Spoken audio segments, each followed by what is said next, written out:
খুলনা শিশু হাসপাতালে ভর্তি রোগীর জন্য সিট রয়েছে 275টি।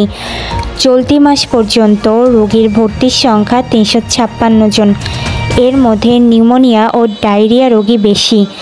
গেল মাসে ভর্তি হয়ে চিকিৎসা নিয়েছে 1315 জন। আর বহির্বিভাগে প্রতিদিন 24 ঘন্টায় 724 জন শিশু। খুলনা অঞ্চল ছাড়া মহানগরীর বাইরের আশেপাশের অন্তত 10টি জেলা থেকে রোগী আসছে শিশু হাসপাতালে। স্বজনরা বলছেন, শীতের আগমনের শুরুতেই শিশুরা সর্দি, কাশি, জ্বর, নিউমোনিয়া ও ডায়রিয়া সহ নানা রোগে আক্রান্ত হয়। হাসপাতালে সিট না পেলে চিকিৎসা করানো কঠিন হয়ে যায়। শিশু বিশেষজ্ঞ বলছেন, ঋতু পরিবর্তনের ফলে বুকের সংক্রমণ, কল, ডায়রিয়া সহ নানাবিধ রোগে আক্রান্ত হচ্ছে। হাসপাতালের দায়িত্বে থাকা আরএমও বলেছেন, খুলনা শিশু হাসপাতালে ভর্তি ইচ্ছুক রোগীদের প্রয়োজনের তুলনায় বেড সংখ্যা কম।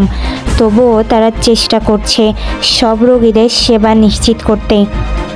চিকিৎসকের পরামর্শ ছাড়া শিশুদের কোনো প্রকার অ্যান্টিবায়োটিক না খাওয়ানোর পরামর্শ শিশু বিশেষজ্ঞদের।